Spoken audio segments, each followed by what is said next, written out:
A very good evening to all, brothers and sisters in the Dhamma. Today is the 2nd February 2023. It's a Thursday class. Namo 本师释迦牟尼佛。Namo 本师释迦牟尼佛。Namo 本师释迦牟尼佛。Namo 观世音菩萨。Namo 观世音菩萨。Namo 观世音菩萨。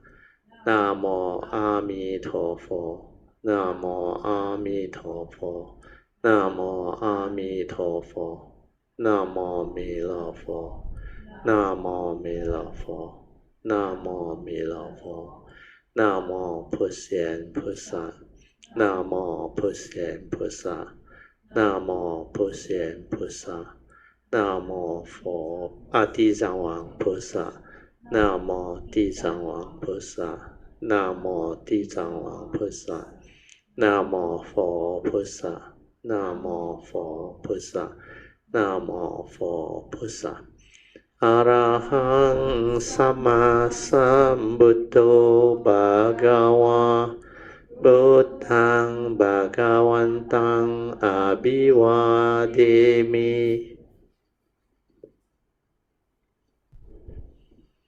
สุขะโตภะคะวะตาธัมโมธัมมังนัมสสามิ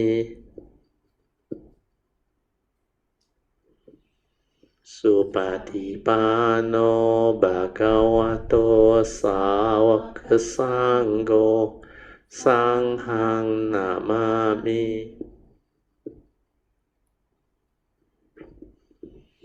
นะโมตัสสะภะคะวะโตอะระหะโตสัมมาสัมพุทธัสสะนะโมตัสสะภะคะวะโตอะระหะโตสัมมาสัมพุทธัสสะนะโมตัสสะภะคะวะโตอะระหะโตสัมมาสัมพุทธัสสะพุทธังสรณังกัจฉามิธัมมังสรณังกัจฉามิสังฆังสรณังกัจฉามิDutiyampi Buddhang Saranang Gacchami Dutiyampi Dhammang Saranang Gacchami Dutiyampi Sanghang Saranang Gacchami Tatiyampi Buddhang Saranang Gacchami Tatiyampi Dhammang Saranang Gacchami Tatiyampi Sanghang Saranang Gacchami Panati Pata Veramani Sikkhapadang Samadhiyami Adina Dana Veramani Sikkhapadang Samadhiyami Kamesu Miccācaraเวรมณีสิกขาปดังสมาธิยามิมุสาวาทาเวรมณีสิกขาปดังสมาธิยามิสุราเมรยามัจจาปมาดัฏฐานะเวรมณีสิกขาปดังสมาธิยามิปฏิปา Puja offering supply Kanda sarapatitena dipena tamadang sina diloka dipang sambudang pujayami tamonudang Kanda sambarayutena dopena hang sukhang hina pujaye pujaniyang tang Puja bhajana muttamang Vanna kanda guno petang Etang kusuma santatin Pujayami monindasa Siri pada sarohe Puje me putang kasumena nena Punena matena cha hotu mokhang Pupang milayati yata idang me Kayo tata yati vinasa bhavang Adivase tono bante Paniyang parikapitang Anukampang upadaya Patigan hatu mutamang Adivase tono bante Pale parikapitang Anukampang upadaya Patigan hatu mutamang Adivase tuno bante Bojanang parikapitang Anukampang upadaya Patigan hatu mutamang. Okay, let's now chant the puja aspiration based on our understanding of its significance of all these offerings. Significance of offering of light. May this offering of light to the Buddha brings forth the causes and conditions to illuminate our mind and help arise the needed clarity and understanding to dispel all darkness or ignorance therein. Significance of offering of water. May this offering of pure, clear, cool water lead us to the pure, clear Dhamma that cools and doses off the fires of all defilements within our mind. Significance of offering of incense. May our morality, virtue, and understanding shine forth far and wide, just like the fragrance of this incense, which we are offering to the Blessed One, who is perfect in wisdom and virtue. Significance of offering of fruits.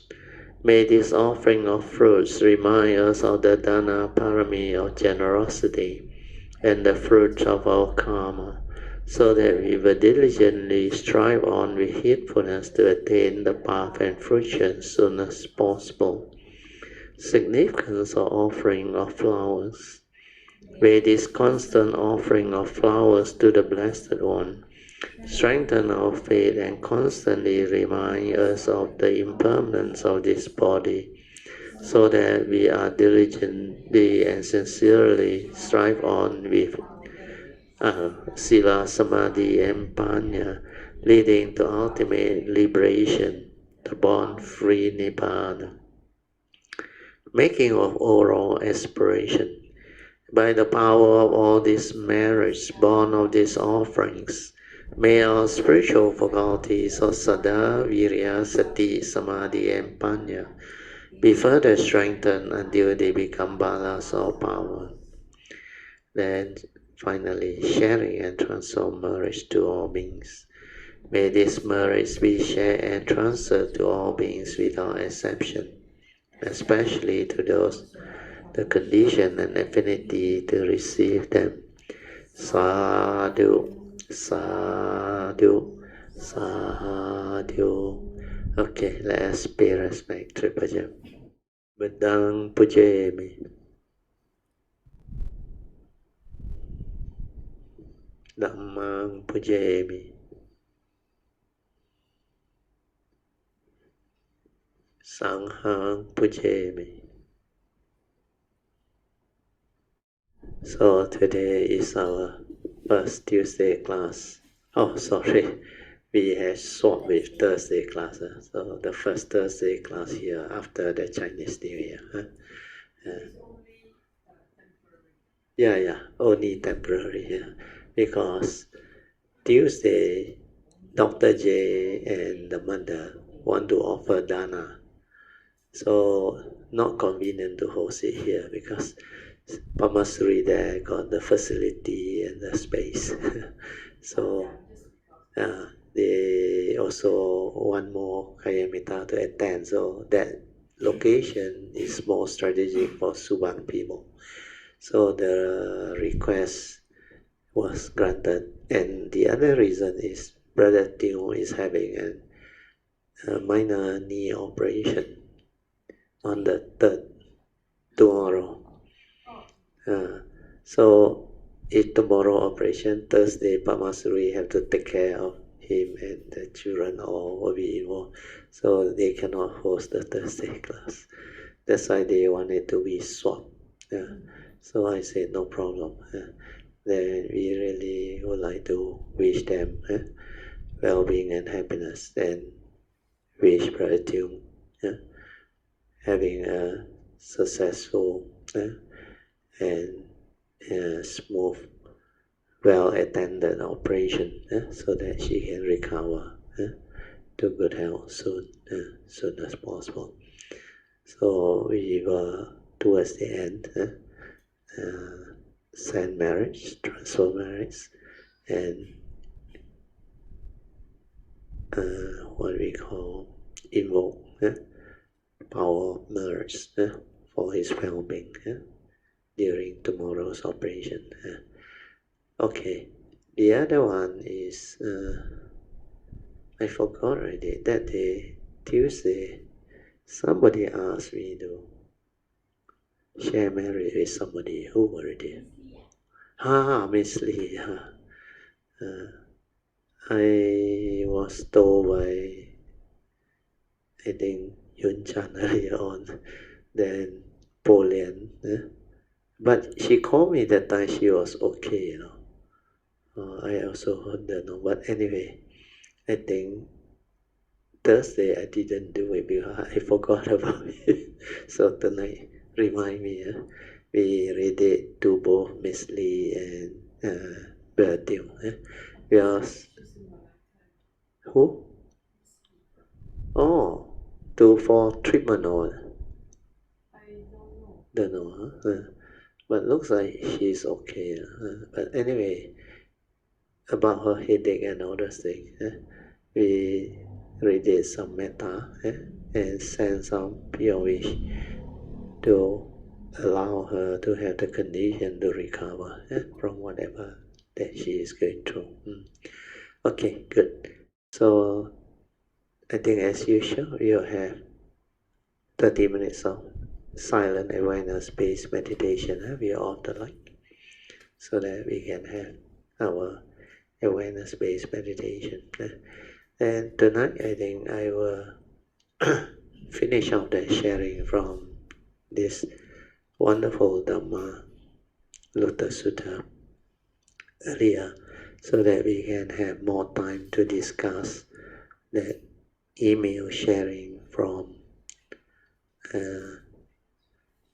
I don't know who is he, Adam Tan, but he located me through the YouTube after listening to a lot of my YouTube video, and he was very amazed and impressed, and he wanted to seek permission to ask me some question, which I willingly gave consent. And immediately he sent the question. The questions were very relevant and very good.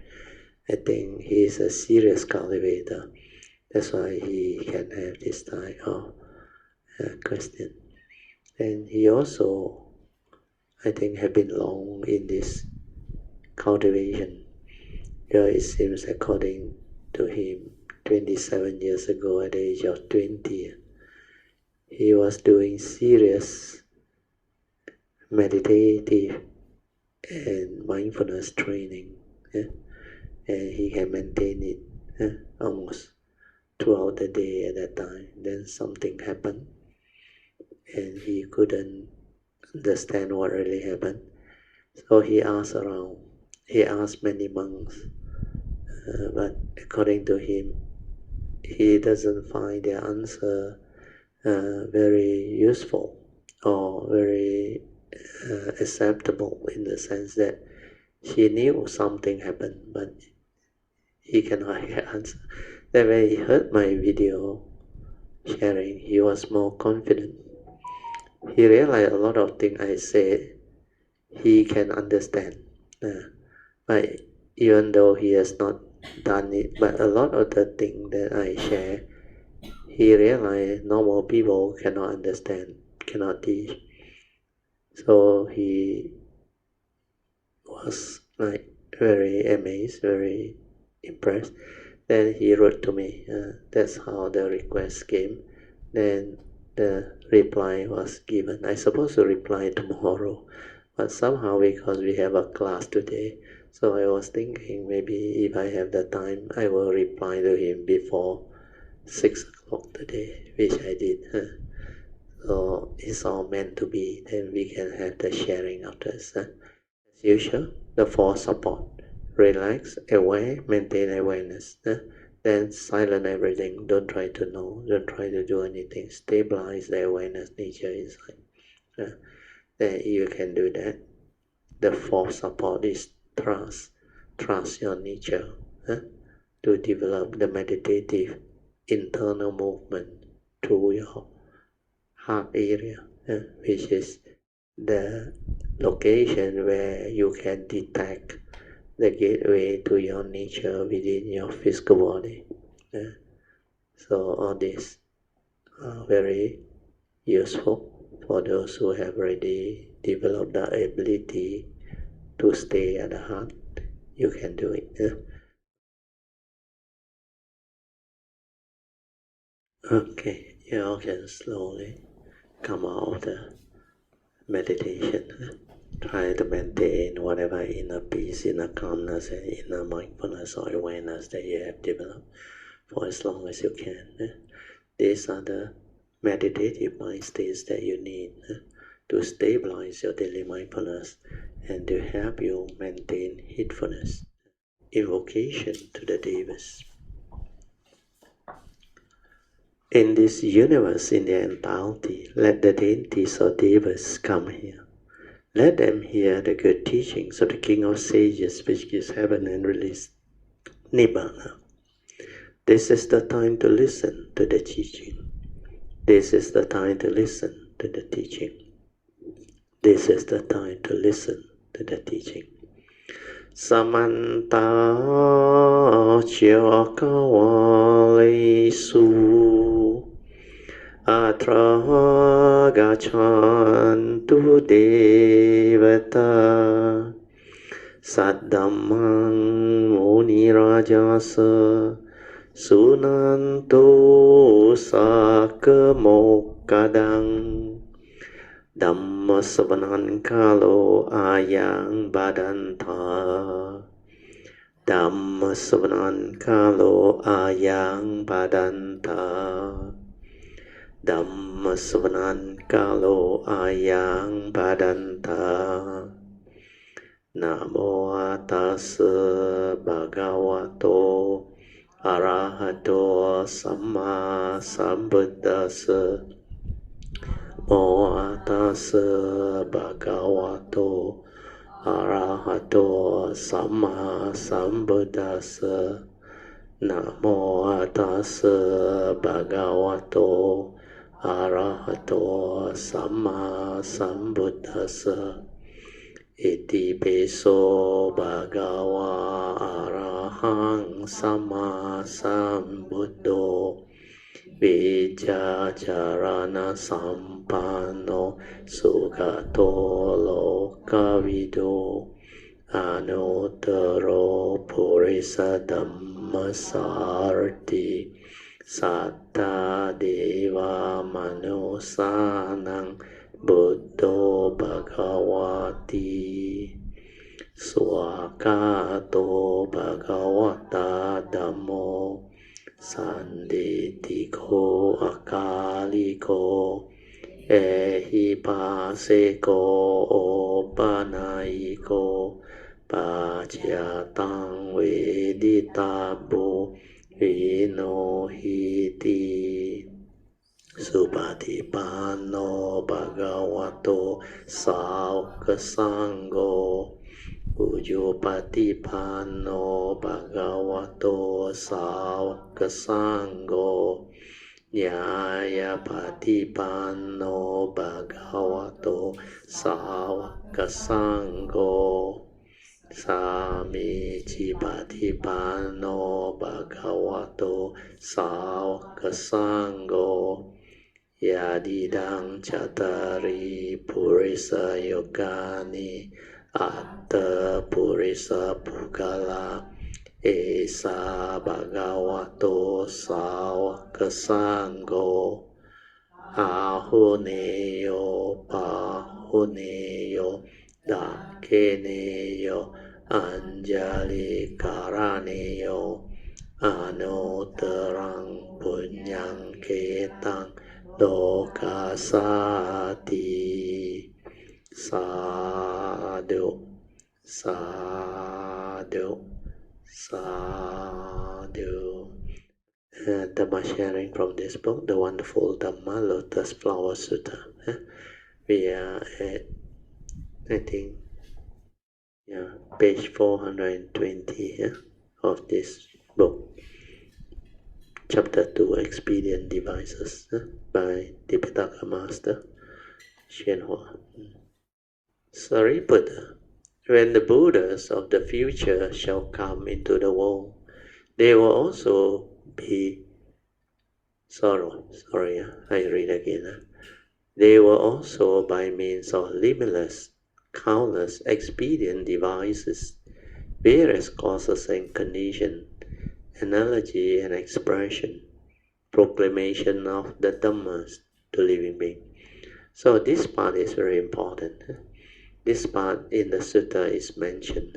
That's why Sakyamuni Buddha told Sariputta, when Buddhas of the future come into the world, they will also, by means of the word limitless, you must pay attention, limitless, countless, expedient device, various causes and conditions, analogies and expression, to proclaim all of Dhammas to living being. Because living being has such extensive variation of karmic background, karmic conditioning, karmic past, and also civilization, different time, different places, different civilization. So living beings all over the universe, there are great variation in possibilities. So to teach such a vast variation of beings, we really need limitless, countless, expedient devices, various causes and conditions, analogy and expression, to proclaim all Dhammas to living beings. Even what my nature has started to do over the past 18 over years of coming out to share the Dhamma. At times, I also need to use a lot of all these expedient devices, understanding various causes and conditions, then bring about various causes and conditions for things to manifest. And sometimes I have to use my own words to describe the Dhamma, and various analogy and expressions to let living being develop the understanding. So all this, when you walk the path of Dhamma, taking the Bodhisattva way, you will understand. Then I will read on. The sutta continue. These Dhammas will all be for the sake of the one Buddha vehicle, means the supreme vehicle. Hearing the Dhamma from the Buddhas, all these living beings will ultimately attain to the wisdom of all modes, means the perfection of wisdom, prajna paramita. So this perfection of wisdom is what you need to be a Samasa Buddha. That's why the sutta is worded in such a manner. Then the sutta continue. Sakyamuni Buddha again told Sariputta, he said, Sariputta, presently all of the Buddhas world-honored ones, throughout the 10 directions in limitless hundreds of thousands of myriads of millions of Buddha land. See the extent. Buddha land also so many. What about living beings? Greatly benefit living beings and bring them peace and happiness. These Buddhas also by means of limitless, countless expedient devices, various causes and conditions, analogies and expressions, extensively the word, proclaim all the Dhammas to living beings. These Dhamma are all for the sake of the one Buddha, supreme vehicle. All these living beings, hearing the Dhamma from the Buddhas, ultimately attain the wisdom of all modes. And the Buddha continued, he said, Sariputta, all the Buddhas only teach and transform bodhisattvas because they wish to demonstrate to living beings the Buddha's knowledge and vision. Because they wish to awaken living beings to the Buddha's knowledge and vision. And because they wish to lead living beings to enter the Buddha's knowledge and vision. So these are the reasons why Sammasambuddha they teach bodhisattvas first. Then these bodhisattvas, they are the ones that can comprehend what the Buddha is trying to share, because they too have walked the path. And through all this sharing, they can help do the work, the major work. And we come to the commentaries,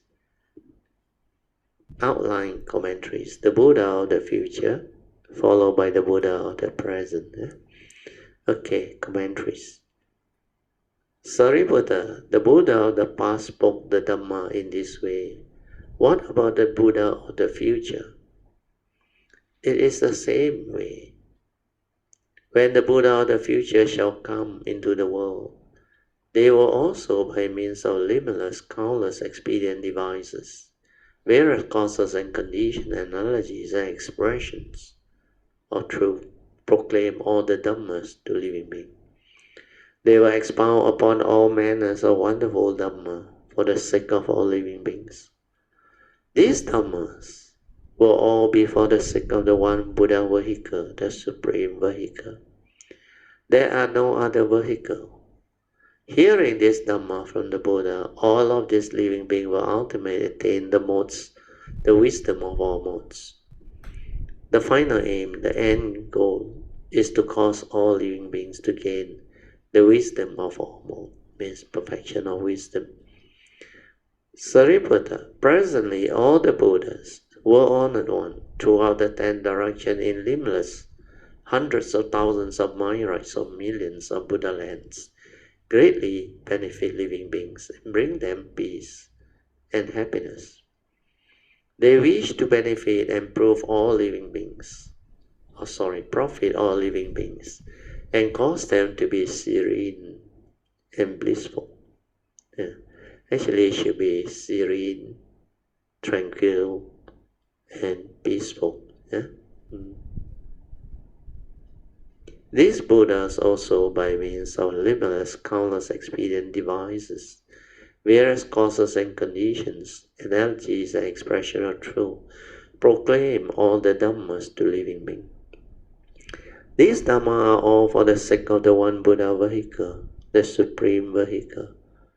Regardless of whether they are of the past, present, or future, all of the Buddhas in the 10 directions speak the Dhamma only for the sake of the one Buddha, supreme vehicle. All these living beings, hearing the Dhamma from the Buddha, ultimately attain the wisdom of all modes. The ultimate goal is to lead living beings to gain the wisdom of all modes, to perfect bodhi and return to the state of non-attachment. Sariputta, all the Buddhas only teach and transform bodhisattvas because they wish to demonstrate to living beings the Buddha's knowledge and vision.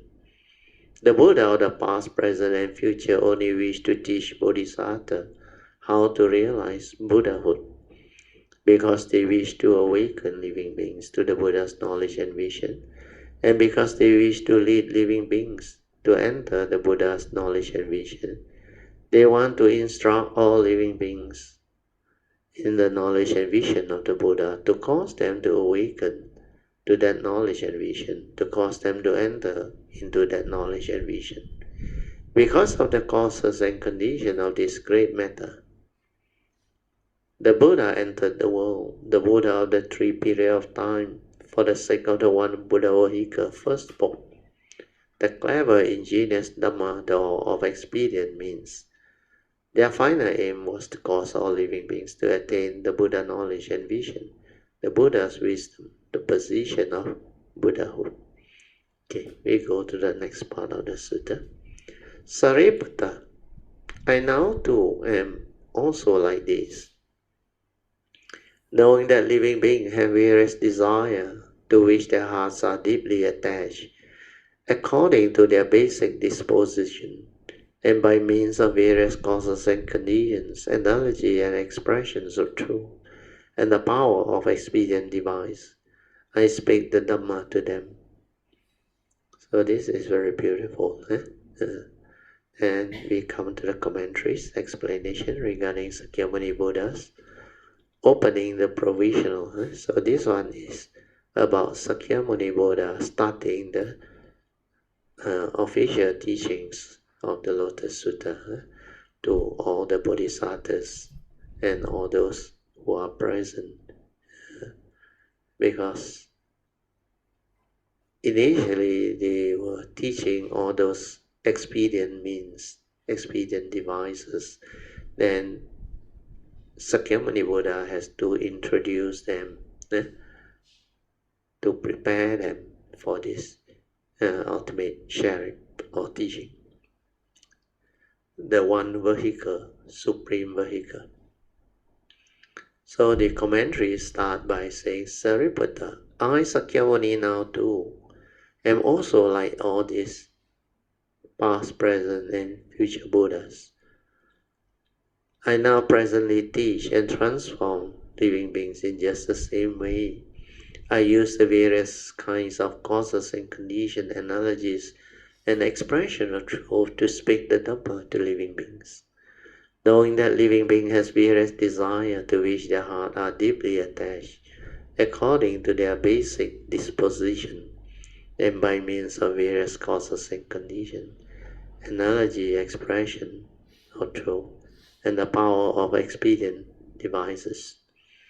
Their thought of desire were not created through the habit patterns of one lifetime only. See? Your habitual tendency doesn't come from one lifetime only. They have been created through patterns formed throughout limitless aeons in successive lifetimes. Understand this. That's why before you walk the path of Dhamma, the delusion, the avijja, the heedlessness is terrible. And the way all these habitual patterns or habitual tendency that has evolved over limitless aeons or kalpas. And the word in successive life is the worst. Continuously deluded and heedless. That's why to come out of it is not easy. That's why the Buddha said, for this reason, they are deeply implanted in the field of the eight consciousness, which is the alaya consciousness of living being. Alaya consciousness is where you continuously move your sankhara, heedless living. You are hardly mindful, hardly aware, and you cannot touch that nature. That's why you are totally lost. You don't know that there is another nature, another mind behind. You only know the mundane mind, the alaya consciousness. So here, when we read through the sutta, we will understand why living beings are such. That's why a lot of your Kayamita, you are very blessed. Because born during the sasana, born as a human being, with all the conditions to receive this Dhamma. Your parami must be exceptional, otherwise you can't. So I read on. The Buddha said, because they are firmly embedded there, they are attached to them and they cannot set them aside. Because over a long period of delusion. The power of such attachment is extremely strong. It is not easy to gain release from one's attachment or grasping or clinging or holding on. Knowing this, I follow along with the basic nature of each living being with his habit, be they deep or shallow, and use the power of, actually the word clever is the wrong word, use the power of wisdom and expedient means. I will speak the Dhamma to them to set them free of their attachment. So this work of taking living beings across and liberate them is not easy, because deluded living beings, they are all over, and most of them, unless it's like now during the sasana, you may have quite a lot of those with good roots who can develop the understanding and the awakening. If there is no sasana, I tell you, where the dispensation that teaches the teaching is no longer available, means if the sasana is closed, then this teaching is gone. And when this teaching is gone, I ask you a very simple question. It's also like an analogy. Let's say you are not born during the sasana. You're born during the period where there is no sasana, no Sakyamuni Buddha's teaching, no essential Dhamma, no Four Noble Truths, no understanding of what reality of life and existence are. You don't even know who you are, what your mind is all about. Through delusion, over a long period of habitual living or patterning, you have become so lost. So how can you come out of this? There is no way, understand? So when we reflect on all this, that's why I say when there is the window for you to come during this period, which is the narrow window, the sasana of Sakyamuni, which is about 5,000 years, maybe 4,500 because of the Bhikkhuni order, in terms of relative time, compared to the aeons and aeons and aeons of birth and death, that window is very small. It's only like a very minute time span. And during this 4,500 or even 5,000 years, how many times can you be born as a living being, as a human being, and have the appropriate causes and conditions to come into contact with the Dhamma, to develop this understanding, not to say cultivation. And this period, if you have not prepared yourself, cultivate yourself before, like the thing that I taught you all, the Bodhisattva way, all those things, all the right view, you don't stand a chance, I tell you. That's why Buddhas and Bodhisattvas, they have to come and do this work. And they can only do this work during the sasana. That is the bad news. Because during sasana it was so difficult to teach living beings, you understand? Do you know, even now during the sasana, from the number of emails that is written to me, people are looking for teachers and guides to understand this teaching. It is very difficult to encounter a real one who truly had the understanding. That's why those who have the past, they appreciate In fact, many years ago, I think about 5 years ago, we started the website 2017. I have been telling Jin Hao. I think that time my daughter also haven't come back, but I think in between the retreat or what, she must have heard it. Given time, I say, because of the causes and conditions. This is a major causes and condition, the website. I say, if we have this website, in time to come, this is the real gem that a lot of people will come and listen. Those who have the affinity, the past, the understanding, the cultivation, then they will appreciate this style of teaching, which you can't find in other places. Very rare, very, very rare. Just like the opening statement of the sutta, opening verse of the sutta.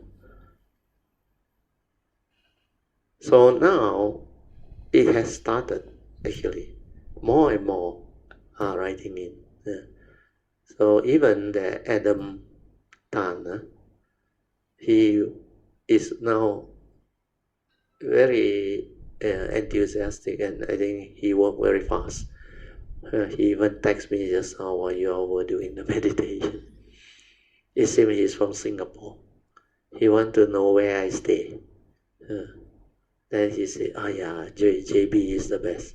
I haven't told him my daughter is in JB. Then I saw his Singapore number. Then I said, he had some small group in Singapore. Wow, he was so excited, he immediately wanted me to add him to the Singapore group. So things start to happen. Then the question he asked is beautiful. So after we will go through. Okay, we go back to the sharing. Sariputta, this is all done so that they may attain the one Buddha vehicle, which is the supreme vehicle, and the wisdom of all modes. Sariputta, in the world of the 10 directions, there are not even 2 vehicles. How much the less is 3? Sariputta, all Buddhas appear in the world of the 5 evil stability. That is, the kappa stability, the affliction stability, the living being stability, the view stability, and the life stability. So these 5 evil stabilities, they are actually periods of extreme delusion and suffering. So during the kappa stability, it means the whole kappa is full of deluded people. Tabit, cannot see, very muddled, or like cannot see. Then affliction stability is a word. A lot of suffering, a lot of affliction. Of course, living being stability is the worst. All the living being also blur, cannot see her. Their view stability also very intensely terrible, where their views are all very, very negative and all extremely bad, wrong views. So view stability means at that time very severe. Then life stability means everything that goes on within the existential world is full of suffering, misery, everything. The whole of life is instability. So the living being stability, the view stability, and the life stabilities. So all this can be very severe. So Sariputta, it is that in the time of the confusion of the karmic that arises the kappa stability. Living beings are heavily laden with impurities, or what we call the evil roots of greed, hatred, and delusion. Because they are greedy, they are stingy, full of envy, jealousy, hatred. They develop unwholesome evil roots of greed, hatred, and delusion. For this reason, all the Buddhas by means of the power of expedient devices within the one Buddha vehicle, the supreme vehicle, make discrimination and speak of the initial three vehicles. That's why the Buddha now explained why the expedient devices were used, why initially they taught the teaching in this way. Like we have gone through the three vehicles, as we all know. The first vehicle is what they call the sainthood way. The sainthood way are the sound hearers, the four type of noble beings: Sakadagami, Sotapanna, Sakadagami, Anagami, and Arahant. So these are the first expedient vehicle teaching. Where at that time you need the basic Dhamma, basic enlightenment, before you can teach them the higher Dhamma. Then after the sainthood way, the Buddha actually also teach during non-sasana, but they cannot come. But they have disciples who have learned from them before. So these are the beings that come and become enlightened without the sasana, without the Buddha and his teaching, dispensation. They are the conditioned enlightened one. They're enlightened via realizing the dwelling, paticca samuppada, understanding how their mind function, how they function as a living being, and how their citta or their mundane mind function. So through that, they realize the Four Noble Truths, and they awaken. That's why they are called the Pajika Buddhas, or the silent Buddha. Actually, silent because they are not like Samasa Buddha and Bodhisattva who can teach. They can teach, but very limited because they don't have extensive experiences. They don't have extensive perfection, cultivation, and all those things.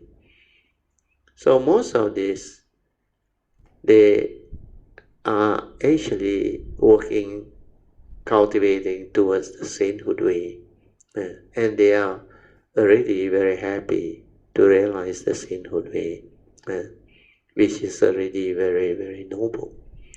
So because of that, if you look at the way that teaching is being taught, you need the sainthood way and the Pajika Buddhas to actually provide the numbers that can walk the Bodhisattva path. That's why the supreme vehicle is the Bodhisattva path leading to Samasa Buddhahood. It's just like you want to establish university level of education, tertiary. But you need secondary school students. You need upper secondary students. Then some primary school also you have to prepare them. That's why all this are all the various skillful means, expedient ways, causes and conditions that the Bodhisattvas, the Sammasambuddha, they have to evolve and develop so that all this can be established. So I will read on. We have to end soon. For this reason, all the Buddha by means of power, expedient, device within the one supreme Buddha vehicle make discriminations and speak of three. This one I have covered.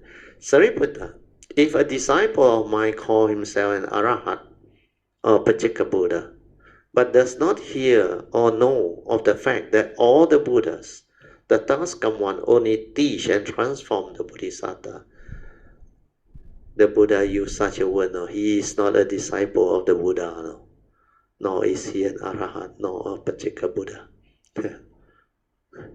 So this is very strong words because he is speaking to a different set of audience. So he expects the disciples of the Buddha, the true disciple, to go all out to the one vehicle, supreme vehicle. Okay, we stop here. Then I just read through quickly the outline. Before the commentaries, the outline is revealing the actual, bringing up the five abilities which we have gone through to show the necessity of the four provisional teachings. Then state the truth, list the five abilities, conclusion, dispensing with the false in order to build faith in the one actual teaching, selecting the false from the truth. True. Not knowing or hearing, they are not true disciples. Okay, so we stop here. I mark this page. Okay, we are on page 424. Okay, so now is our second session. We will open up for Dhamma question, meditation reporting, and sharing. So today I also would like to share that special sharing by, I think, based on the encounter with a Singaporean, Adam Tan. I think he wrote to me, then I, as I explained just now, I consented to it. And after that, I actually shared it.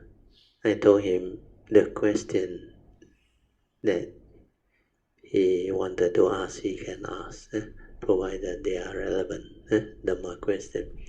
So it seems he's very sincere, and the question was very relevant, very beautiful, and very appropriate. So when I reply to him, it's meant to help others too, because there are many out there seeking such understanding, and this type of understanding is not easy to come by. So on the 31st of January 2023, Adam Tan actually wrote to me. He said, hey Brother, I've seen your YouTube video and was amazed by your understanding. Is it okay if I could ask you a few Buddhist questions which have troubled me for a long time? If you permit me, then I will write my question in my next email. Then I replied to him, I said, Dear Adam Tan, no problem, you are most welcome to ask any relevant Dhamma question. My nature rejoices with your relatively good understanding of the Dhamma too. Then I say sadhu, sadhu, sadhu, with metta always. Because for a person to address with such courtesy and sincerity means he can understand to a certain extent what I share and what I have spoken. And this type of cultivators are very rare. Very, very rare.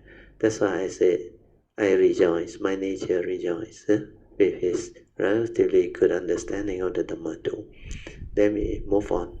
Then came his question. His question is very interesting. He said, Hi, Brother.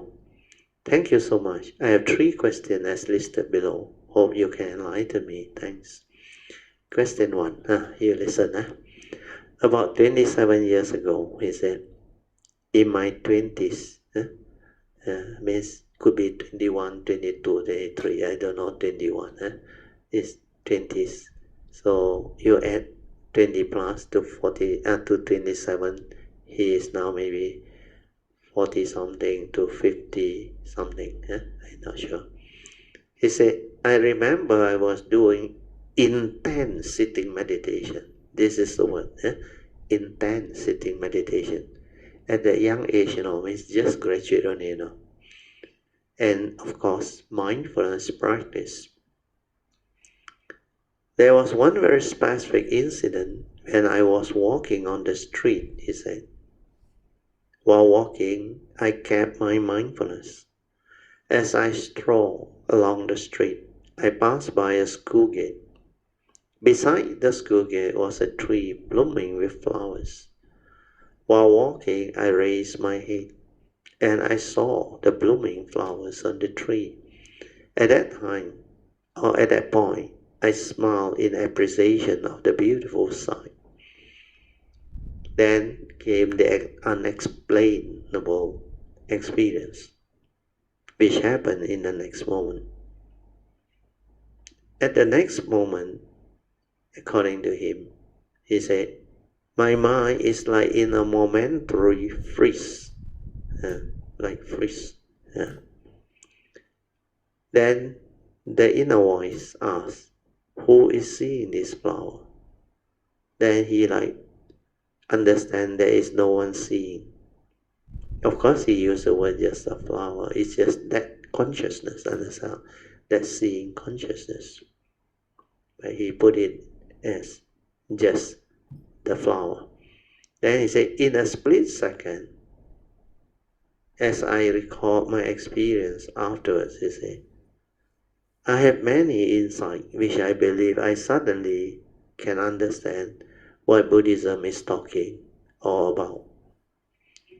At that point of seeing, I lost. He said, I lost the person which is the me who see. Means objective seeing, not the subjective seeing. It's actually the direct seeing. And for the first time, I realized that without thought, there is no I, no me, and no mind, and just this seeing consciousness. I recall in the Dhamma Sutra that said the three minds cannot be attained. Actually, it's the mind of the three period of time. So the Mahayana Dhamma Sutra, they have this saying, 过去心不可得，未来心不可得，现在心也不可得. So the mind of the three period of time, past, present, and future, they are all not a reality. You cannot cling on to them, grasp onto them, and hold on to them. They are still within the field of thought. Then after that, he continued. He said, as I recollect the incident moment to moment, he realized there is this arising and passing away in rapidity, one after another, arise, diminish, almost simultaneously. Then he used the word as if he lost his mind. 1 second, in the next moment he returned to the point of seeing the flower like a flash. So in actuality, there is no now. This is according to him, and it passes in the next moment. So at that time, he cannot understand what is going on. That's why he went ahead and asked many people with it. For many years, I asked many monks about my experience, this experience, and these are the experiential insights. But not many gave me a satisfactory answer until I saw your videos, as your teaching seems like they are in line with my experiential insight. With all this information, can you tell me what I actually went through or experienced? Then the second question is, what is the difference between Arahant's Nibbana and the Bodhisattva's Nibbana? Why does one cease to come back as an Arahant and one can come back to rebirth as a Bodhisattva? Then the next part of the question is, once all the defilements has been rooted out, he used the word clear, has been rooted out, who is left to be reborn? That is the question. Then the other question is, since there is no self, then who takes the rebirth? By making a vow, isn't it a voluntary action which needs mental thoughts and emotion? If so, then these are also empty in nature. When then? Actually, it should be who. Who then take on the birth? The spelling is wrong. Then question 3. I heard a lot of Theravada monks say that a Sotapanna has perfect sila. But based on the attainment, the 3 poisons are still intact at the Sotapanna stage. So Adam is not wrong. But he couldn't understand how the sainthood way transformed. Then he said, how can then a stream enterer gain perfect sila? The word perfect sila is like a bit strong. What the Buddha meant is, as a Sotapanna, the first stage of sainthood, because no more Sakkaya Ditthi. Then the first fetter, followed by the second fetters and the third fetters, they have been severed. There are 10 fetters that bind or chain living beings to samsara. So the first stage of sainthood is very powerful. The first 3 fetters already gone. So these first 3 fetters, they are very, very important, especially the first one. Sakkaya Ditthi, self-delusion, no more. Then after that, faith in the triple gem, unshakable. Then the third one is no more delusion to cling on to rites and ritual. This one cannot happen already. Then under the 10 fetters, the 4th and the 5th fetters, they are sensual desire and ill will. So even at the second stage of sainthood, you only attenuate or reduce the 4th and 5th fetters. Only at the anagami level state, you actually root out the first 5 fetters. Then to proceed from there, the last 5 fetters, which is 6 to 10, you need to become an arahant. You need to realize arahantship. That's why the last 5 fetters, they are very subtle. Attachment to form jhanas, attachment to the formless jhana, those high tranquility and stillness state, born of energy field, the jhanic experiences. Then you have minor conceit, the 8th one. Then you have restlessness of mind, the 9 fetters. And finally is, the last one is avijja, ignorance. So these last 5 are only rooted out at the arahant stage. So actually at the Sotapanna stage, the sensual desire, ill will, although is still there, only at the second stage of sainthood, Sakadagami, is attenuated. But you must understand, because the first 3 fetters has been severe, there is no more delusion that he exists, the egoic mind. Actually, that one gone. And because of that, the greed, hatred, and delusion actually already watered down. Because there is no being inside there. The Sotapanna understands. And he cannot do all the funny things that normal healers people do. That's why his precept will be, that's why I say it's not perfect sila. But he cannot break the 5 precepts already, understand? But the 5 precepts is very basic. Very basic. And he cannot break the precept. No way can he break the precept. Because with mindfulness and the wisdom and the understanding as a Sotapanna, there is no way, like I explained to you last time, all the 5, first to 5th precepts, you check. First one, of course, we undertake the training rule to abstain from killing or causing harm to fellow living being. You can't. You cannot intentionally do it. You can't. No way. Then stealing, misappropriation, also they can't. Of course, sexual misconduct is even more impossible. Then the fourth one is telling lie and all those things. So that one, with their wisdom and understanding, they know how to actually keep the precepts very well. Then, of course, the last one, intoxicant that cause their consciousness to stir. That one is no problem to them at all.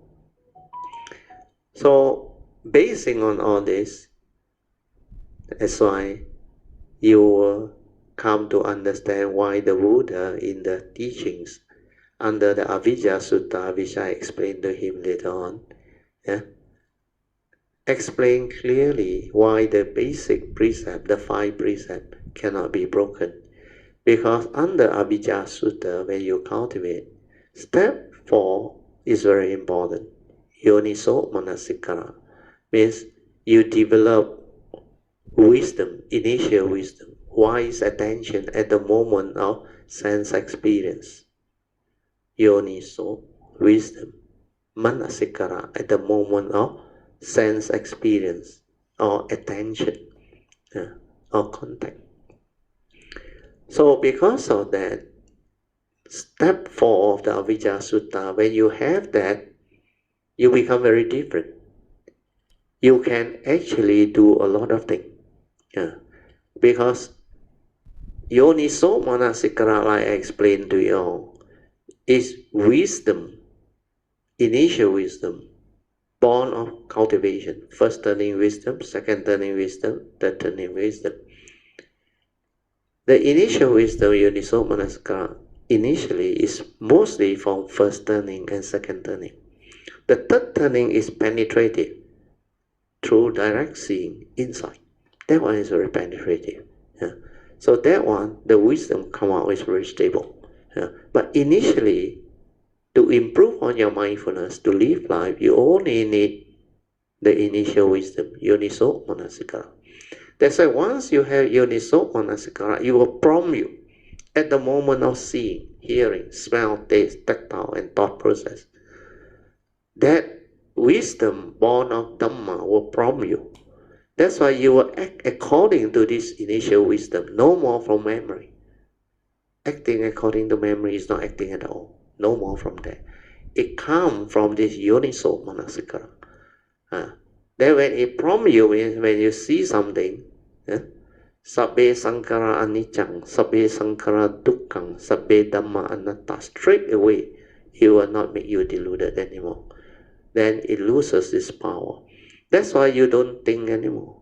You have less and less thinking, less and less reaction and stirring of mind. The duality will slowly reduce. And because of Yoniso Manasikara, the next step, step 5, which is Sati Sampajana, mindfulness and clear comprehension become possible because of this initial wisdom. Without this initial wisdom, you cannot. Your Sankhara cannot stop. It will stir, it will react. It will move according to Paticca Samuppada, the dwelling. And very fast it moves. That's why without the stability of mindfulness, awareness, and the initial wisdom arising through your cultivation of the first, second, and third turning wisdom, there is no way you can reach step 4, leading to step 5.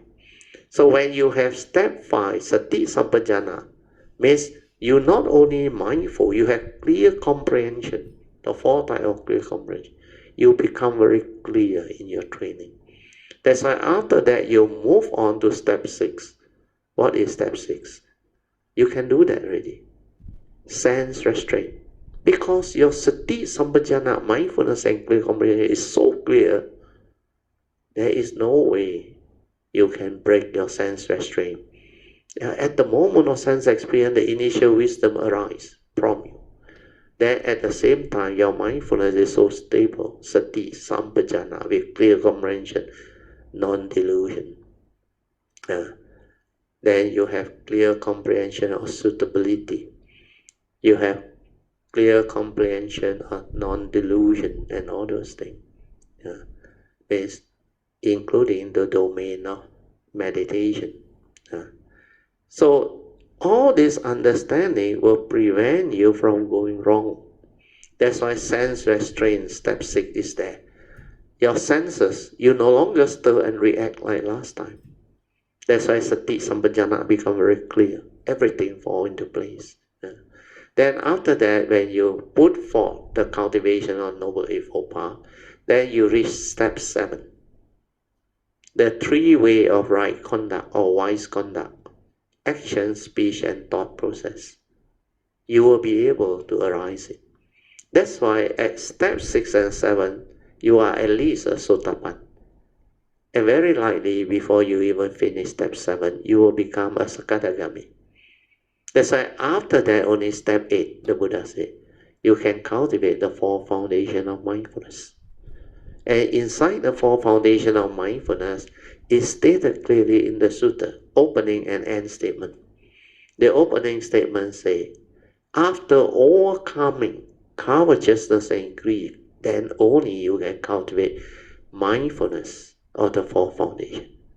What is covetousness and greed? This is the 4th and 5th fetters, understand now, which is sensual desire and ill will. That's why after overcoming that means you at least a Sotapan or a Sakadagami already. Then only you cultivate the 4 foundations of mindfulness. Then if you cultivate this 4 foundations of mindfulness, following what the Buddha has taught you, the Buddha said, maximum 7 years. Fastest, 1 week. You will at least realize anagamism, if there is still some minor conceit. Otherwise, you will become an arahant. So the sutta is very clear, very consistent. That's why all this understanding, very few Dhamma practitioners or even the Buddhist community understand. Where this part, I have not seen anybody highlight, especially the Avijja Sutta that is so important. Okay, we go back to the sharing. That's why after step 8, I myself finish it. There is this step 9, which is the 7 factors for enlightenment. They will keep on arising when you do the Satipatthana Sutta, the 4 foundations of mindfulness, with stability of mindfulness, sati sampajana, and the initial wisdom, and you continue to reflect, contemplate, and stabilize your understanding, then all the enlightenment factors, the 7 factors that lead to enlightenment in the here and now, they will keep on arising. Then you know you are on the right path. Otherwise, you are far away from enlightenment. Then cessation of form and mind will occur at step 10 to realize the enlightenment. Okay, then question 2 I have finished. I haven't finished. All done, so I move on. All 3 finished already. Yes, you move up. Then I reply to him. The first reply is this one. I said, Dear Adam Tan, salute to you for your below rather good question. Do listen to my below YouTube video dated March 2019. That one was shared in my SS2 house. You click on that link, the 12 link, Paticca Samuppada, come out. Then I also explain the Bodhisattva way, how the traditional teaching that teach Paticca Samuppada in a 3 period of time and all those things on is not according to my understanding. The real one is every moment, every instant one. Then I explain the what they call movement from one link to the next until the whole thing is understood. Then I also gave a lot of explanation in between all the links. And I gave a lot of other sharing which are very useful. That's why I say, do listen to my below YouTube video dated March 2019. And it will help you understand your below question 1 and 2. Yeah. Then tomorrow, I will answer your question 3, the 3 questions below. Sadhu and rejoice with your wholesomeness and relatively good understanding. I suppose to reply tomorrow, but because of the class, I replied today before 6. Okay, then my reply to him. This one is very beautiful. You listen. I said, Dear Adam Tan, if you had listened to the YouTube video dated March 2019, sent to you earlier, then you should be in a better position to understand my below concise explanation to your 3 questions. So his first question, as I have read through earlier to you, now I highlight it so that you can see the keywords. 27 years ago, he already so determined. So he actually is a very, very sincere cultivator, very determined. He said, in his 20s, he remembered doing intense sitting meditation and mindfulness practice. There was one very specific incident when he was walking on the street. While walking, he kept his mindfulness. As he strolled along the street, he passed by a school gate. Beside the gate was a tree blooming with flowers. While walking, he said he raised his head and he saw the blooming flower on the tree. At that point, he smiled in appreciation of the beautiful sight. Then the unexplained experience happened in the next moment. At the next moment, he said, his mind is like a momentarily freeze. So my answer to this first part is, based on what you have reported above, very likely, what happened was you had a glimpse of your past cultivation, which is starting to let you develop the understanding of the more penetrative Dhamma born of the direct seeing. Then the next part of the question is, who is seeing this flower? There is no one seeing, just a flower in a split second. Then I asked him to recall what he has listened to in the video. I said, remember the light bulb physics experiment analogy explained by me in the video? In that split second, upon contact, the light bulb just light up. And that lighting up is like making you conscious. That is the consciousness. So like what the Buddha said, in the seeing, there is only the seeing consciousness. And there is no one to see as yet. The egoic mind or the ego only arises when there is sakayaditi or self-delusion. That condition one to input the content of consciousness deludedly into the pure seeing consciousness, which is the pure vijnana. So the third link of the paticca samuppada. First link is avijja, dependent on ignorance. It conditions sankhara activity, thinking. Thinking makes contact. So that contact is actually mind contact, mind as an organ. So mind contact will trigger off consciousness, which is mind consciousness. So in this case, if it's seeing the flower, that is seeing consciousness. Pure, without the content. But the moment you input the content, whether you act from memory or through Dhamma wisdom, it makes a big difference. So the content of consciousness that goes in, if there is sakayaditi, then the next link becomes the deluded link. Means, vijnana paccaya namarup. Namarup here, the meaning is the 5 aggregate of form and mind. Second aspect, the mental. Because the form, which is the content of consciousness, the mental form, through your perception or whatever, that perceive and your views, opinion, conditioning from memory, that react and stir, created the content. So this content becomes the five aggregate of form and mind. This is what thought is all about. The pure consciousness without content is pure awareness, pure consciousness. But once the content goes in, it becomes a thought.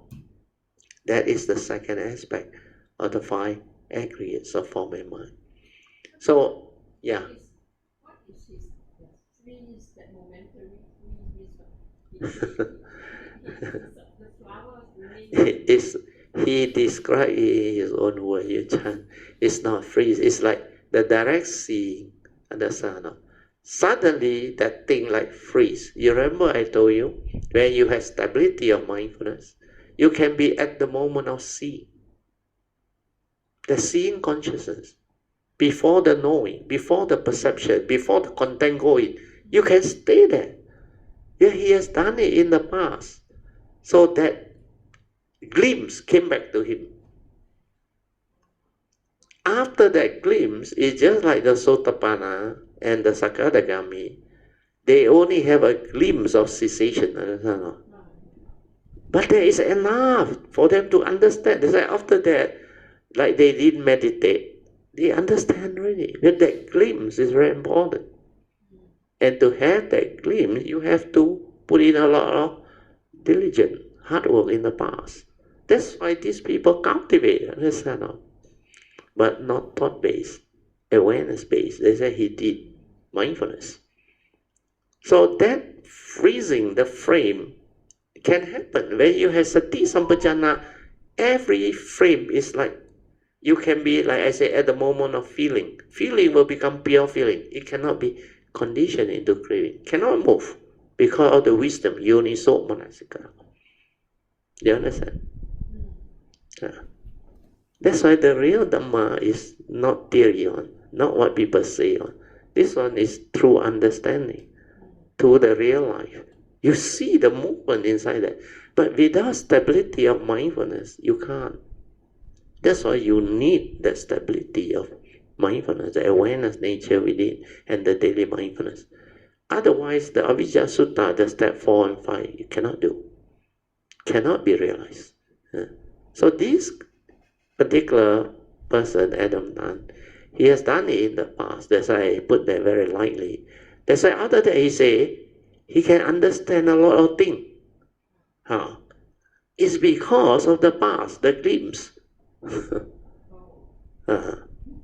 Because I also went through the early days, before even I went into the Dhamma, the meditation, I saw a lot of things that in life, I know is something very special, but I cannot understand at that time. And then later on, I realized these are nature's movement. That's why I later on can describe to you specific phenomenal awareness. That was what I saw when I was 8 years old. The tree, the branches, without words one. The movement, actually. My mind just followed that thing, flow with it. Who taught me? Nobody taught me. I was so young at that time. I saw that glimpse. Then I knew it is meant for me to understand certain things. And even at 8 years old also, my consciousness came out of the body experience, I told you. All this is to allow me to recall, to actually connect back to my past. And all this is from the spiritual nature, the karmic nature. They will work together and develop all this movement. That's why, dependent on whatever you have perfected, cultivated, it will trigger. But you have not done anything. If all the while, like just now the Buddha described, aeons and aeons of turbidity, you sure cannot come out of it, understand? That's why the cultivator of the way is different. So this window should put in the effort, strive on with heedfulness and really work towards it. Otherwise, that window closed is really a waste. After that, very difficult to have this type of window again. Anyway, I read through first. So I told him, in the seeing, there's only the seeing consciousness. No one to see us yet. So the input of the content of consciousness, I have explained. So when you input the content without yoniso manasikara or wisdom, then there is sakkayaditthi. Then your mind will stir and react. And the content of consciousness will have wholesome and unwholesome. And most of the time is the evil, unwholesome. Yeah. Then after the next part of the question, he said, as I recall my experience afterward, I have many insights. This is the one I was trying to explain. Which I believe, I suddenly understand what Buddhism is talking about. But I rephrased the word for him. I said, in my answer, I said, that glimpse of the direct seeing is good enough for you to develop the understanding of the Dhamma more deeply. And we call that the initial wisdom, which is yoniso manasikara, born of direct seeing. And that is why you say you have many insights, which enable you to suddenly understand what true Buddha Dhamma is all about. So these are the correct words. What true Buddha Dhamma is all about. The next part of the teaching is, at that point of seeing, I lost the personality or that so-called ego, which is the me who see. And for the first time in his life, he realized that without thought, there is no I and no me and no mind. Just that seeing. I add in the word consciousness in green. So the answer is, this is good realization, born of the direct seeing, is from the past. But what you have gone through and realized is only from a glimpse of your past cultivation. You still need to stabilize this cultivation via stabilizing your inner awareness nature and your daily mindfulness to progress along the path of Dhamma. Further, to realize the true cessation of mind, form and mind. So he is working towards this one. Well, later on, he replied very fast. He was so excited with the answer. Then the last part is just explanation to him. He said, I recall the Diamond Sutta that say that three minds cannot be attained. As I recollect the incident, moment to moment, arising and passing in rapidity, one comes and diminishes almost simultaneously as I lost my mind. 1 second and the next moment it returned to the point of seeing the flower like a flash. This is his own description. He cannot describe well because he has not stabilized the understanding. So this one is that glimpse and the flash. So when he read the Diamond Sutta about that three mind, he suddenly connected to that glimpse. Because during that glimpse, he saw everything move so fast. Then the mind like freeze. Because when it like freeze, it's like slow down thing for you. But actually nothing slow down. When you are mindful, everything is like slow motion. But not really slow motion. Because of your mindfulness. There is clarity. Clarity. Then I answer him. This one is based on what I have shared with you all over the past, I think, 18 over years, ever since I come out to share. I always share this. I say, the three minds are mind of the past, future, and the present moment. In Mandarin, Mahayana, they call it 过去心不可得, 未来心不可得, 现在心也不可得. Means the past is already gone, no more a reality. The mind of the past. Then the mind of the future has yet to come, so also not a reality as yet. So the mind of the present moment is the only reality in life. Moment to moment life passes by, and that is the only reality and the highest in life. So what are living beings doing moment to moment? Are they mindful or heedful of the moment? Sorry, spelling mistake. So many E come out. Or are they too busy thinking, planning, scheming, daydreaming, and worrying about life? So much so they totally miss out on life. The present moment is also so transient. Split second is dead and gone. Arise and pass away so fast, like what he has realized. So how real can life be? That is why the Buddha said it is anicca, dukkha, anatta. The three universal characteristics of existence or nature. Truth, the universal characteristics of nature are everywhere, in the midst of life and nature. Why can't you see? For those who see, the enlightened one, they always see. Then the final answer is, the present moment is still within life. Within life, there should be a word within life. So to transcend life, liao shen si, means go beyond birth and death. One must transcend even the present moment to realize the unconditioned, which is nibbana. Then the second question, what is the difference between Arahant nibbana and Bodhisattva's nibbana? What do you think? Any difference? No, there is no difference. Nibbana, or what the Buddha called nibbana, is cessation of form and mind. And this is the unconditioned. So there is no difference, because when mind realizes itself and sees the unconditioned manifest automatically. That one you cannot talk about, you cannot describe it. There is nothing inside there for you to talk. It's just complete cessation. Even the pure awareness also gone.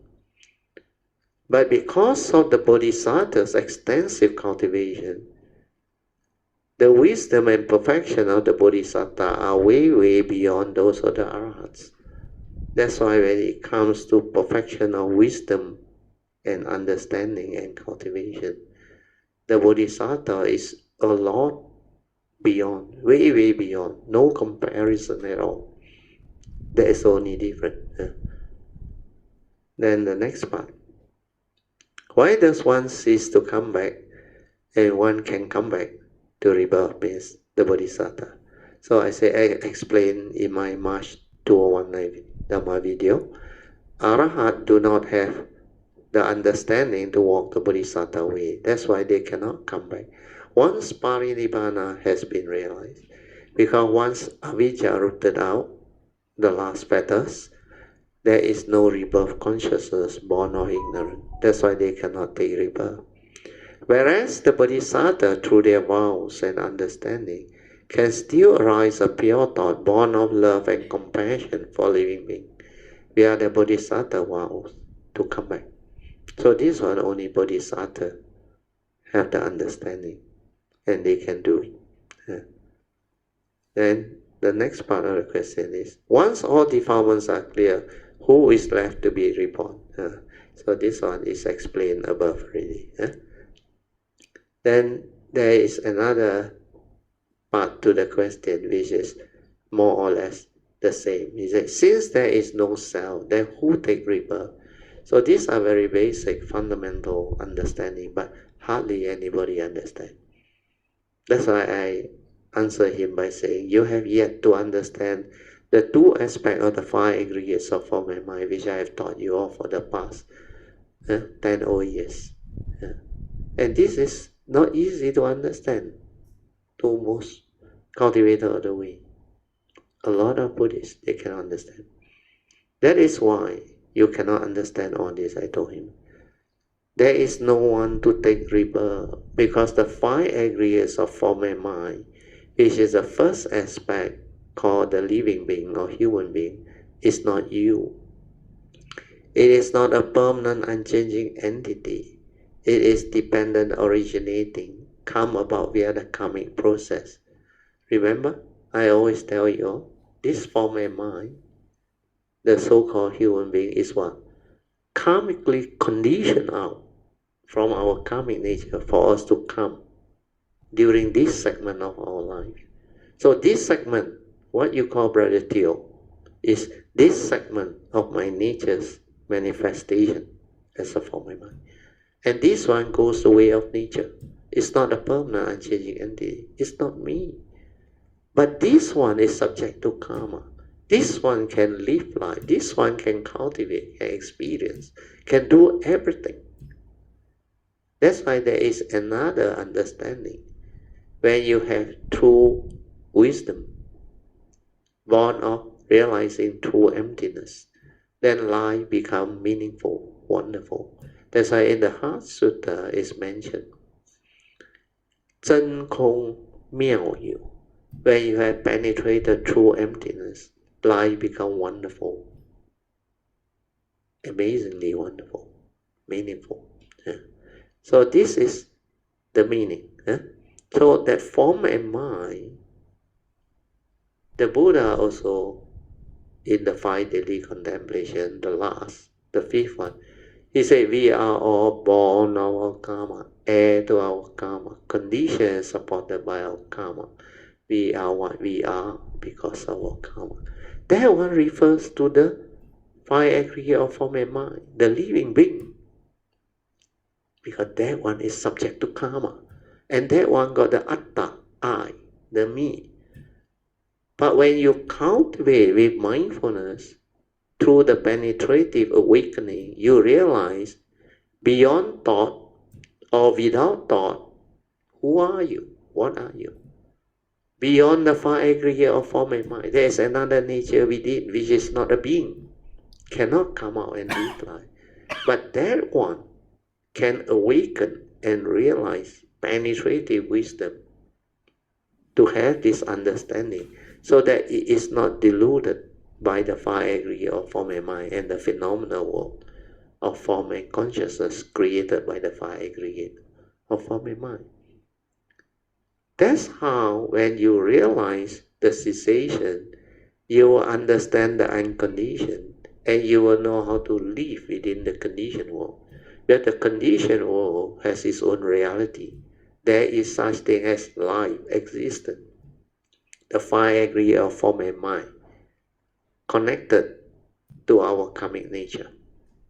Then this form and mind can also allow us to cultivate, connect to the gateway to realize our true mind, the true nature. So all these are related, connected. And this type of teaching, hardly anybody can understand, can even share it with you. That's why it doesn't surprise me that he can understand. That's why he said this type of question has been bothering them for very long, even as long time serious cultivator as a Buddhist. Then the next part is even more beautiful. He said, when making a vow, isn't it a voluntary action which needs mental thoughts and emotion? If so, then these are also empty in nature. What then? Actually should be what then take on the rebirth, not when, what then? So I answer him, this is very straightforward. I say, you are using your thought to try to understand all this.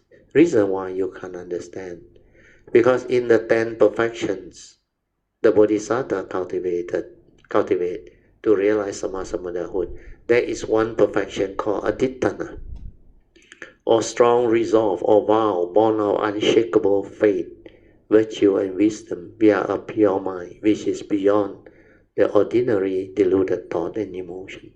That's why that type of mind, with sincerity, with faith and diligence, when it vows, it goes into the nature deep, like our Bodhisattva vow. The first stage of Bodhi will plant the seed of Bodhi.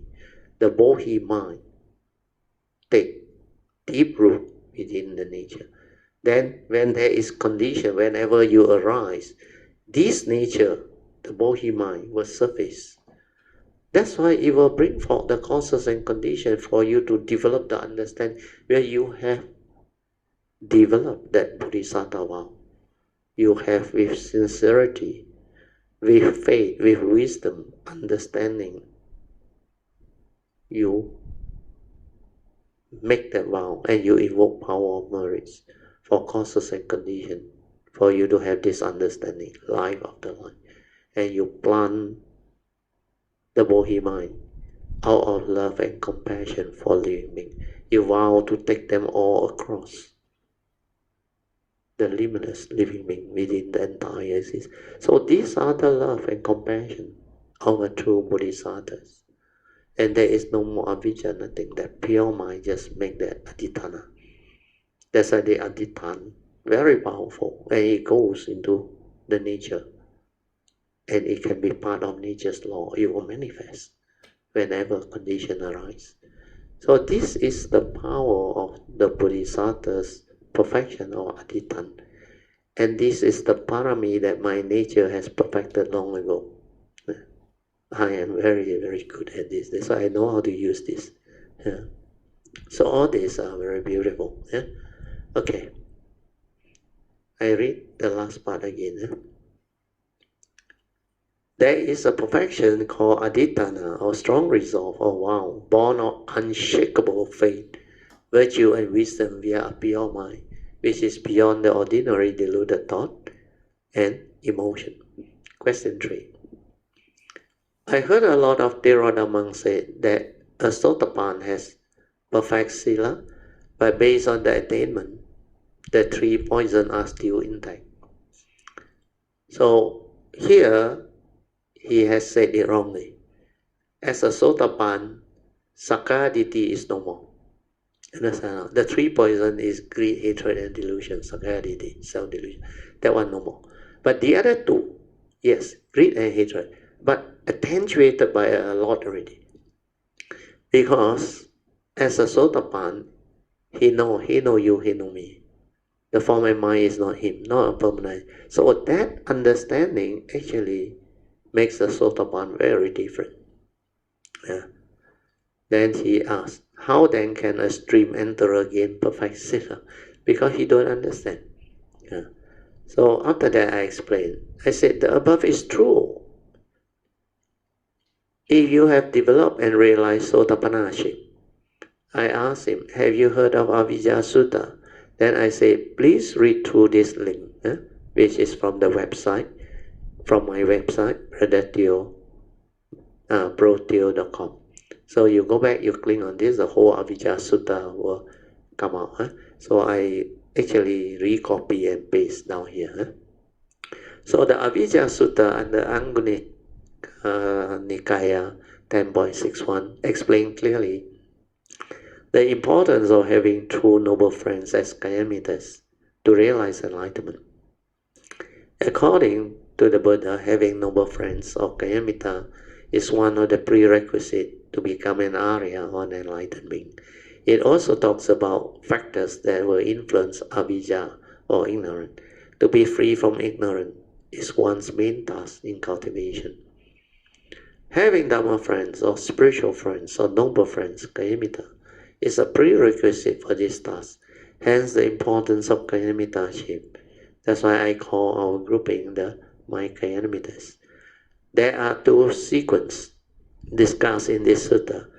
Each of the factors in both sequences has its own nutriment. The first sequence is the ignorance sequence. So the nutriment for avijja is the 5 mental hindrance.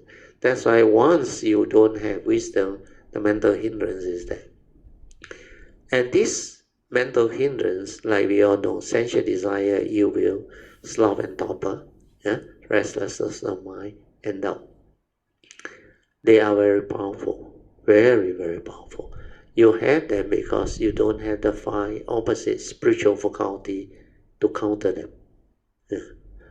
Then the nutriment for this 5 mental hindrance is the 3 way of bad conduct: mind, body, and speech. And how does the 3 way of bad conduct come about? It's because you have the 5 mental hindrance, the avijja. You don't have sense restraint. So unrestraint of the sense faculty is the cause. Then how did the unrestraint of the sense faculty come about? It's because you lack mindfulness and clear comprehension. So you have instead of sati sampajana, you have asati, asampajana. And the reason for this is you don't have yoniso manasikara. You have ayoniso manasikara.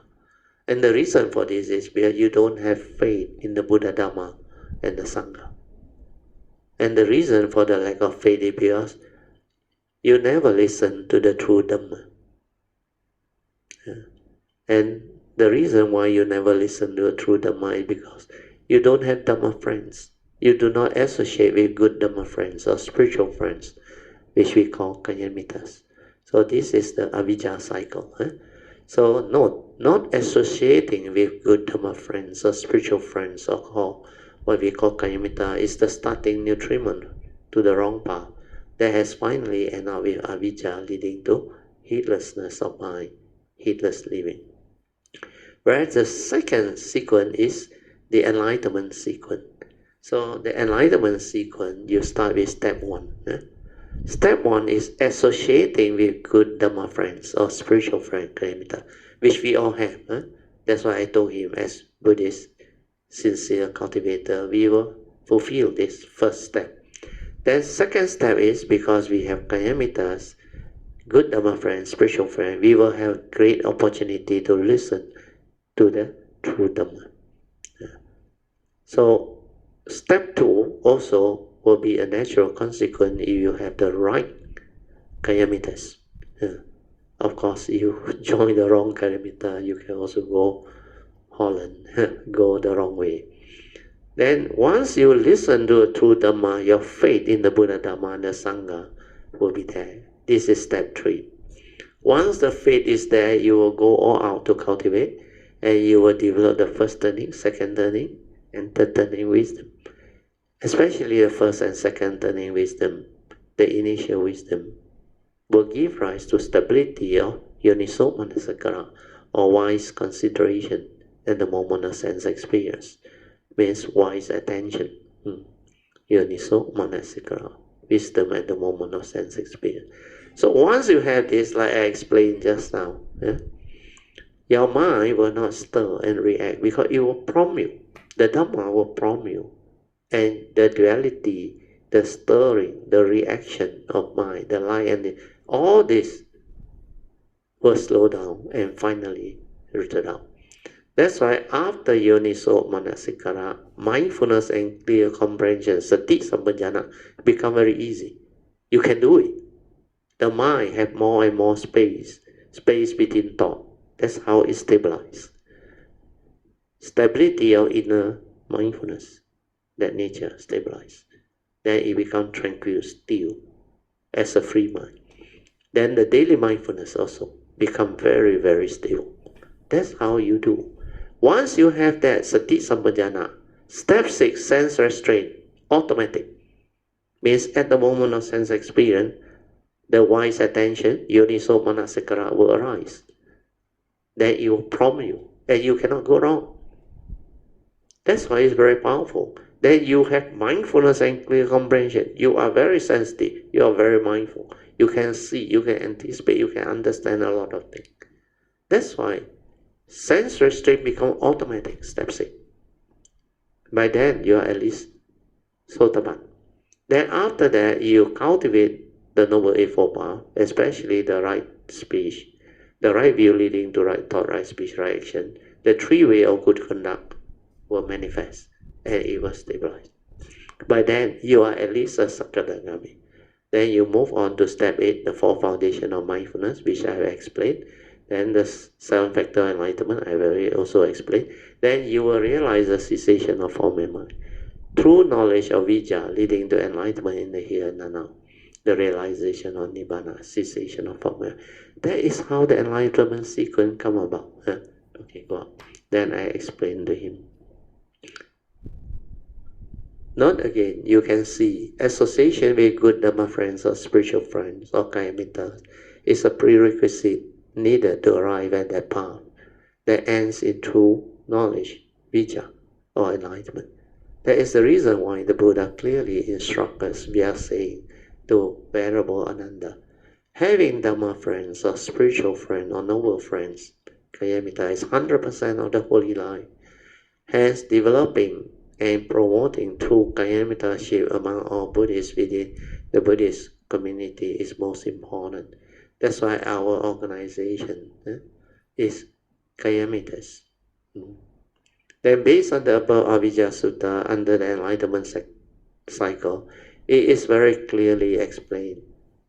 Step 1, 2, and 3 marked in green above are relatively easy to cultivate for true cultivators of the way. Step 4, which is Yoniso Manasikara, or wise attention, or wise consideration at the moment of sense experience. And step 5, which is Sati Sampajana, mindfulness and clear comprehension, are more difficult to realize. But for a lot of Kayamita, they already have 4 and 5. That's why after that, after step 5, you will be able to develop step 6 and 7, which is sense restraint and the 3 ways of good conduct. So a lot of Kayamita who has developed the 4 and 5, they have started to cultivate the 6 and 7. The sense restraint means you are starting to train the form and mind not to break the precept. Because the sense restraint prompted by the Yoniso Manasikara, initial wisdom, can free you, can prevent your mind from stirring, reacting, and doing the wrong thing. It can break the craving cycle. Only then can step 7, which is the 3 way of wise or right conduct, comes about. So at step 6 and 7, one will realize either Sotapanaship or Sakadagami. After that, only one cultivates step 8, which is cultivation of the 4 foundation of mindfulness, or Sati Sampajana. Sati Patana. In the Sati Patana Sutta, it stated, after overcoming covetousness and grief, only can one start cultivating this 4 foundation of mindfulness. That is, after completing steps 6 and 7. So steps 6 and 7 are actually the 4th and 5th factors, sensual desire and ill will. Because sense restraint is rooted out, the sensual desire and ill will.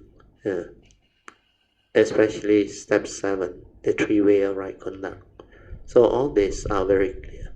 Then in the end of the sutta is stated the assurance of attainment, where the Buddha said, verily, O bhikkhu, should one maintain this type of cultivation of the 4 foundation of mindfulness in this way, or in this manner for 7 years, 7 months, 1 month, 2 weeks, then finally 1 week.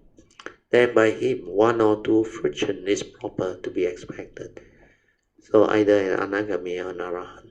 So if knowledge here and now, or if some form of cleaning is yet present, the state of non-return or anagami at least. Hope this above helps with metta always. Then after that he replied. Actually the reply just came in, which is very good. So I read this, then we finish. He said, dear relative, really thankful. I have seen the video you listed, and together with your written explanation, it really increases my understanding of the Dhamma now. For my experience, I understand now what it is all about, and will work on daily mindfulness towards realizing cessation of form and mind. For the Nibbana and rebirth of Bodhisattva, I believe I am not at the stage to comprehend and understand with my limited parami. As I am walking towards arahantship, I will drop the topic of bodhisattvahood. For the Sotapanna stage, I fully understand by now. So all this clear up his question. So he said, thank you again for your patience to answer my question. Sadhu. Okay, we end. Let's have 2 minutes of silent metta. We radiate metta to Sister Lee and Brother Tune. Brother Tune is for his smooth and safe operation tomorrow, the minor knee muscle tear operation. So we hope he can develop the good parami to have a good surgeon, to bring about a very safe and quick surgery, so that he can recover to good health soon as possible. Okay, I will set the alarm for 2 minutes. You silence your mind, then you read it. Then for Sister Lee is for her to recover from her headache or whatever that caused her to be what she is recently. Yeah, it seems she has some problem. It's coming obstruction, she also knows. So she is working towards it to overcome it. Like we send our metta, loving kindness, and you can invoke power of marriage to help her too. Okay. Thank you so much for helping to radiate metta, loving kindness, and express your pure wish and invoke power of marriage for their good recovery and safe, smooth operation. Okay, now we will do the closing puja. Let us recall to mind all the wholesomeness that we have developed through tonight's sharing, which is very unique, very special, and very useful. And maybe rejoice in all this and share this marriage with all beings, starting with the Devas. Akasata Chya Bhumata Deva Naga Mahindika Punyang Tang Anumoditwa Chirang Rakantu Loka Sasana Etta Vata Chamehi Sampadan Punya Sampadan Sabbe Deva Anumodantu Sabba Sampati Siddhya Idang menya tinang hotu sukita hontu nyatayo. Idang menya tinang hotu sukita hontu nyatayo. Idang menya tinang hotu sukita hontu nyatayo. Devo satukalina sasa sampati heto cha. Heto bhavatu loko cha.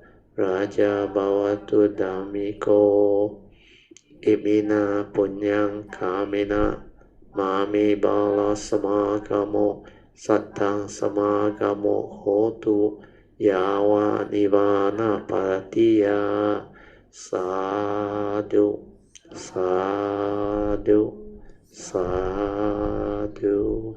Okay. You all can now pay respect mindfully to Lord Buddha, Kuan Yin Bodhisattva, and the worthy ones. Then we shall end the whole sharing. Thank you for all the participation and input. Sadhu.